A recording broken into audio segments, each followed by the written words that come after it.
Hello friends, how are you? So I hope कि आप लोगों की पढ़ाई जो है वो काफ़ी अच्छी चल रही होगी।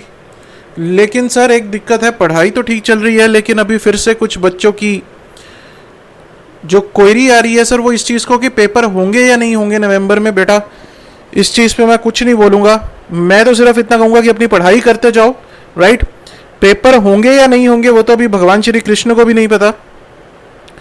तो इसलिए आप लोगों का जो काम है वो है पढ़ाई करना, मेहनत करना। राइट, इस चीज़ को बिल्कुल भी मत सोचो होंगे नहीं होंगे। सर जो होगा अभी देखा जाएगा, अभी 1 महीना है। हम लोग अपनी पढ़ाई अच्छे से करेंगे, हम लोग अपनी तैयारी सर पूरी ज़ोरों से रखेंगे और हम लोग इसी तरह से तैयारी करेंगे कि नवंबर में एग्ज़ाम्स हो रहे हैं सर, कुछ नहीं है, हम लोग अपनी नवंबर के हिसाब से तैयारी कर रहे हैं। राइट, और वही आप लोगों ने करते रहना है, that is the most important thing. और अभी भी मैंने देखा है कि कुछ बच्चों की तैयारी जो है वो अभी अप टू मार्क नहीं है। राइट, तो अभी भी टाइम है, संभल जाओ, अच्छी तरह से तैयारी कर लो। जो एरियाज़ हैं जिनमें अभी भी कुछ लग रहा है कि सर कमी है, जो हमारे अभी पूरी तरह से कवर अप नहीं हुए हैं, तो अभी भी टाइम है, आप लोगों से पूरी तरह से कवर अप कर सकते हो। क्योंकि इस बार आप लोगों को 6 महीने का एक्सटेंडेड टाइम मिला, अगर उसका भी फ़ायदा नहीं उठाया तो सर क्या फ़ायदा फिर, ठीक है ना। क्योंकि एक अटेम्प्ट नहीं हुआ पूरा, जिनका मई अटेम्प्ट था, अब नवंबर अटेम्प्ट है सर। 6 महीना एक्स्ट्रा मिलने के बाद भी आप लोगों ने पूरा फ़ायदा नहीं उठाया तो फिर क्या फ़ायदा। चलो सर स्टार्ट करते हैं, हम लोग कंटिन्यू कर रहे हैं हमारा कॉस्ट अकाउंटिंग का RTP November 2020। Question number 10 on joint and by product, RTP November 2020। चलो सर पढ़ते हैं, क्वेश्चन पढ़ते हैं, बहुत ही बढ़िया क्वेश्चन है। ABC Limited operates a simple chemical process to convert a single material into 3 separate items referred to as X, Y and Z. All the 3 end products are separated simultaneously at a single split off point.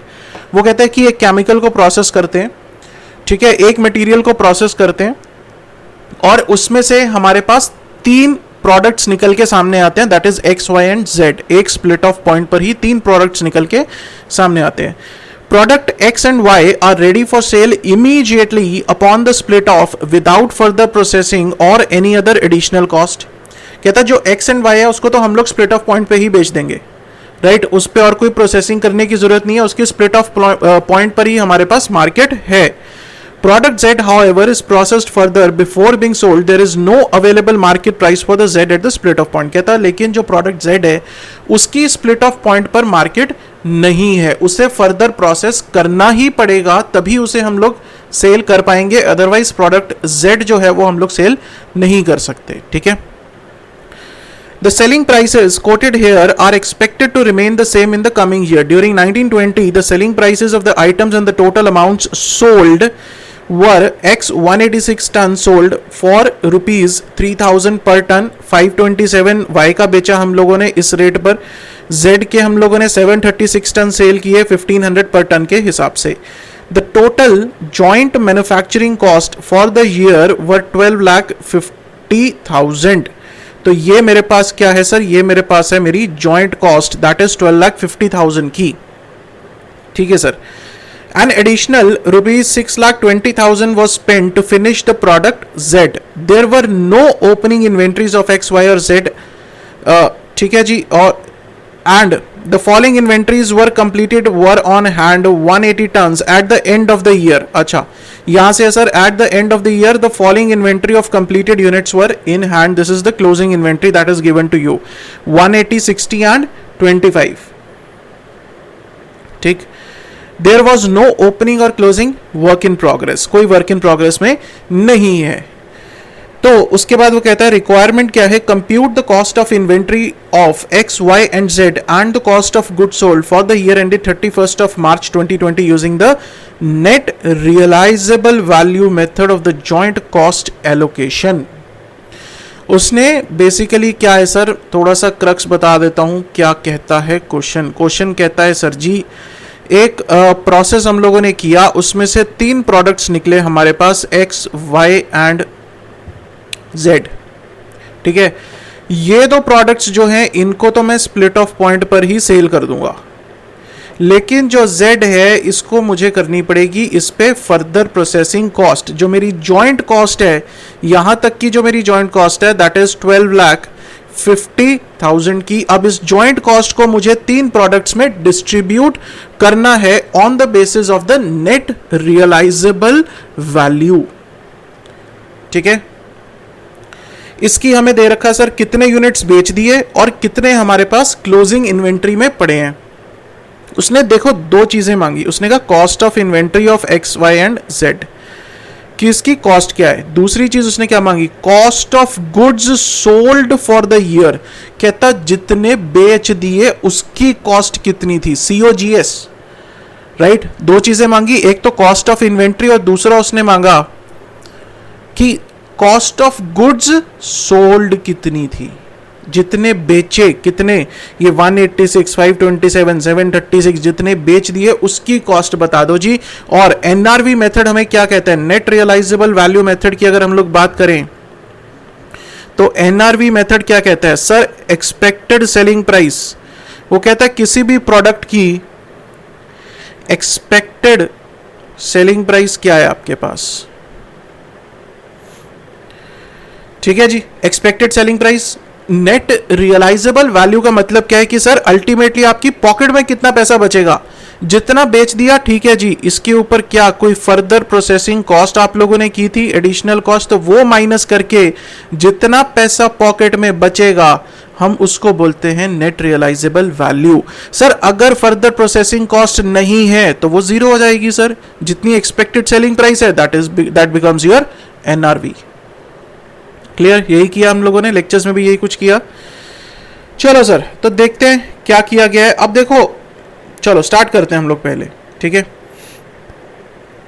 Statement of joint cost allocation of inventories of X Y and Z by using the net realisable value method की जो joint cost है, joint cost है 12,50,000 की sir, इसे distribute करना है X Y और Z में। राइट, अब एक चीज बताओ, ये एक्स वाई और जेड में डिस्ट्रीब्यूट तो करोगे, कितने यूनिट्स पे करोगे सर, इसको हम लोग डिस्ट्रीब्यूट करेंगे ऑन यूनिट्स प्रोड्यूस्ड। ठीक है ना, जितने यूनिट्स बनाए आप लोगों ने उतने यूनिट्स पे ये खर्चा हुआ, तो ये खर्चा तो जितने यूनिट्स बनाए सब पे डिस्ट्रीब्यूट करोगे या सिर्फ जो बेचे उन पे डिस्ट्रीब्यूट करोगे या इन्वेंट्री में जो एंडिंग इन्वेंट्री में पड़े हैं उस पे करोगे। नहीं सर, जितने यूनिट्स आप लोगों ने मैन्युफैक्चर किए सभी यूनिट्स पे ये डिस्ट्रीब्यूट करना है। अब बात आती है कि सर मैन्युफैक्चर कितने यूनिट्स किए आप लोगों ने। मैन्युफैक्चरिंग के लिए वो कहता है कि सर जी ओपनिंग इन्वेंट्री तो कोई थी नहीं, इस पर्टिकुलर 1 साल में आपने बेचे कितने यूनिट्स वो ये दे रखे हैं आपको, आपके पास अभी भी इन्वेंट्री में कितने पड़े हैं ये दे रखे हैं। उसने 2 चीजें कही, उसने कहा ना तो कोई ओपनिंग स्टॉक है ना आपके पास कोई भी WIP में है, मतलब जो है सर ये फिगर्स है। राइट, तो प्रोडक्शन क्या हुई आपके इस केस में, आपके पास प्रोडक्शन क्या हुई, जितने यूनिट्स आप लोगों ने बेच दिए प्लस जितने यूनिट्स आपके पास क्लोजिंग स्टॉक में पड़े हैं, आपने इतने यूनिट्स ही बनाए थे, ना तो कोई WIP में है ना कोई हमारे पास ओपनिंग स्टॉक था। क्लियर है, ठीक है जी। चलो, तो उन्होंने इसका एक वर्किंग नोट दिया सर, क्या, total production of 3 products for the year 1920, quantity sold कितनी थी 186, 527 एंड 736, एंडिंग इन्वेंट्री कितनी है 180, 60 एंड 25, तो टोटल प्रोडक्शन कितनी हुई, सेल्स प्लस क्लोजिंग इन्वेंट्री। ठीक है, कोई doubt, sales plus closing inventory जो है वो मेरी होगी टोटल प्रोडक्शन, क्योंकि मेरे पास ना तो कोई ओपनिंग स्टॉक था और ना ही मेरे पास कोई भी वर्क इन प्रोग्रेस था। ठीक है, तो ये मेरे पास आ गई सर टोटल प्रोडक्शन। अब इसने एक निकाला एंडिंग इन्वेंट्री परसेंटेज, मैं बाद में बताऊंगा सर क्यों निकाला है। ठीक है, कि जितनी टोटल प्रोडक्शन की थी 366 की मेरे पास टोटल प्रोडक्शन थी, इसमें से कितना परसेंट जो है वो मेरा क्लोजिंग स्टॉक में पड़ा रहता है। ठीक है, इसका ये मतलब था कि कितना परसेंट जो है वो मेरा क्लोजिंग स्टॉक में रहता है out of the total production, what is the percentage of the closing stock. Clear, ठीक है सर। तो मेरे पास अब final sales value of the total production, this becomes my expected sales value. Right, 366 into 3000, sir ये 3000 कहां से आया, ये 3000 आप लोगों को यहां पर दे रखा है। सेलिंग प्राइस दे रखी है, ठीक है जी। तो इसी तरह से y का आ गया और इसी तरह से z का आ गया। The most important thing here is the number of units. ये जो 366 है, 587 है, 761 है, ये इंपॉर्टेंट है। यहां पर गलती करने के चांसेस सबसे ज्यादा है। क्यों? क्योंकि यहां पर आप लोग क्या लोगे, सिर्फ और सिर्फ सेल्स वाले यूनिट्स ले लोगे सर, कि इतने बेचे थे उसकी वैल्यू ले ले। नहीं सर, जो जॉइंट कॉस्ट डिस्ट्रीब्यूट करनी है एनआरवी मेथड पे, वो हमने टोटल प्रोडक्शन पे डिस्ट्रीब्यूट करनी है, ना कि सिर्फ और सिर्फ सोल्ड गुड्स पे। So this is very important. और यहां पे पूरे पूरे चांसेस है कि आप लोग गलती करोगे ही करोगे। चलो टोटल आ गया। अब एडिशनल कॉस्ट, क्या एक्स और वाई पे कोई भी एडिशनल कॉस्ट थी? नहीं सर, एक्स वाई पे कोई एडिशनल कॉस्ट नहीं थी। जेड पे हमारे पास additional, that is the further processing cost. This is FPC, further processing cost 6,20,000 की। तो नेट रियलाइजेबल वैल्यू कितनी है मेरे पास? ये आ गया at split off point, right. अब जो मेरी जॉइंट कॉस्ट है 12,50,000 की, उसको मुझे इस रेशियो में डिवाइड करना, that is 10,98,000 is to 13,2750 is to 521,500। तो क्या सर इसने यही किया? ये लो सर, ठीक है। एनआरवी की रेशियो में उसने जॉइंट कॉस्ट जो थी मेरी 12,50,000 की, उसे डिस्ट्रीब्यूट कर दिया। Joint cost divided by total net realisable value into NRV of each product. अब रेशियो में डिस्ट्रीब्यूशन तो आती है ना, ठीक, वो तो सिखाने की जरूरत नहीं है। तो एनआरवी आ गई, तो मेरे पास जॉइंट कॉस्ट की एलोकेशन आ गई कि सर टोटल 12,50,000 में से एक्स का कितना हिस्सा है, वाई का कितना है और जेड का कितना है, ठीक है। So in this part the most important thing is this calculation of the number of units. कुछ बच्चे कहेंगे सर सिर्फ और सिर्फ जो बेचे हैं उनकी सेल्स वैल्यू लो, राइट, लेकिन जो जॉइंट कॉस्ट डिस्ट्रीब्यूट करनी है वो हमें प्रोडक्शन यूनिट्स पे करनी है। इसलिए एक्सपेक्टेड सेल्स वैल्यू किसकी लेंगे हम लोग? टोटल यूनिट्स की, जितने बनाए हम लोगों ने, राइट, तभी आप लोग उसको डिस्ट्रीब्यूट कर पाओगे इन एनआरवी। क्लियर है? चलो सर, अब दूसरी चीज उसने मांगी थी हमसे, cost of goods sold as a 31 March 2020 using the NRV method. कहता जी कितने गुड्स, आप जो गुड्स बेचे थे उसकी कॉस्ट बता दो मुझे। मैंने कहा कि सर एलोकेटेड जॉइंट कॉस्ट कितनी है? आ गया सर मेरे पास। एडिशनल कॉस्ट जेड के केस में कितनी है? ये भी आ गया मेरे पास। ये तो था up to split off point, ये था मेरे पास up to split off point. जितनी कॉस्ट थी मैंने उसको डिवाइड कर लिया, ठीक है। क्या स्प्लिट ऑफ पॉइंट के बाद भी, after split off point, after split off point, क्या सर इसके बाद भी कोई कॉस्ट थी? सिर्फ और सिर्फ प्रोडक्ट जेड पे थी हमारे पास, एक्स और वाई पे तो कोई थी नहीं। तो जितने मेरे पास गुड्स प्रोड्यूस किए थे मैंने, जितने अवेलेबल थे सेल के लिए, उसके ऊपर टोटल कॉस्ट कितनी है? ये रही, ठीक है ना। जितने गुड्स मेरे पास, गुड्स अवेलेबल फॉर सेल, क्या लिखा उसने? गुड्स अवेलेबल फॉर सेल, मतलब जितने टोटल गुड्स मैंने प्रोड्यूस किए थे उसके ऊपर ये टोटल कॉस्ट थी। लेकिन क्या मैंने उतने के उतने गुड्स बेच दिए? नहीं सर, नहीं बेचे।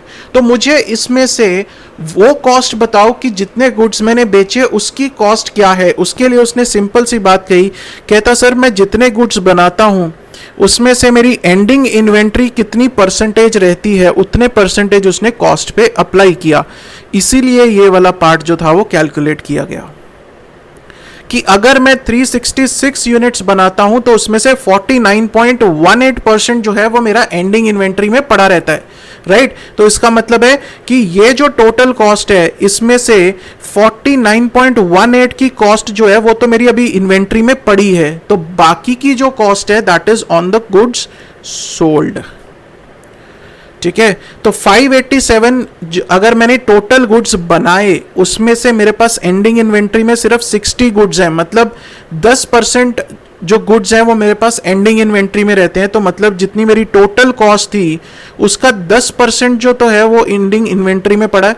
बाकी का जितना 89 पॉइंट जो भी परसेंट आ रहा है तो वो क्या होगा सर? मैंने लगा दिया, ठीक है ना। वो मैंने जो गुड्स बेचे वो उसकी कॉस्ट, इसी तरह से Z की कैलकुलेशन की गई, 3.29% तो मेरा एंडिंग इन्वेंट्री में पड़ा है, तो जो मेरी टोटल कॉस्ट है उसका 3.29 तो मेरे पास एंडिंग इन्वेंट्री में पड़ा है, और बाकी का मैंने जितने गुड सेल किए उसकी कॉस्ट है। So this is the requirement of the question. ये हमारे पास रिक्वायरमेंट थी, क्वेश्चन कहता था ये निकाल के दिखा दो जी मुझे। कोई डाउट? सर अच्छा क्वेश्चन था, सिंपल क्वेश्चन था, लेकिन यस छोटे छोटे पॉइंट्स होते हैं जहां पर गलती के चांसेस बहुत ज़्यादा होते हैं, और दिस इज़ वन पॉइंट जहां पर पूरे पूरे चांसेस थे कि आप लोग गलती कर सकते हो, राइट? ज़रूरी नहीं, मैं ये नहीं कहता कि हर बच्चा ही गलती करेगा, लेकिन गलती के चांसेस रहते हैं सर। ठीक है जी, तो इसके साथ हमारा question number 10 that is on joint and by product हो गया है खत्म। अब नेक्स्ट लेक्चर में हम लोग टेकअप करेंगे क्वेश्चन नंबर 11, वो है हमारा सर्विस कॉस्टिंग के ऊपर। बहुत अच्छा क्वेश्चन है वो भी हमारे पास।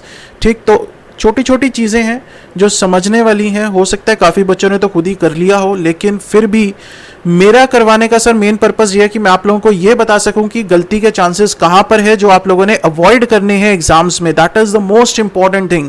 सर क्वेश्चन सॉल्व करना कोई भी कर लेगा, ठीक है, लेकिन ये चीज जानना कि हो सकता है कि अभी गलती ना करो लेकिन एग्जाम में गलती कर दो, तो अगर आपको ये पता होगा कि यहां पर चांसेस हैं गलती होने के, तो आप लोग एग्जाम में उस चीज को ध्यान रखोगे, right? So that is my purpose of doing this thing. ठीक है सर, तो मिलते हैं हम लोग अगले लेक्चर में, right? So that's all for this lecture. Thank you so much.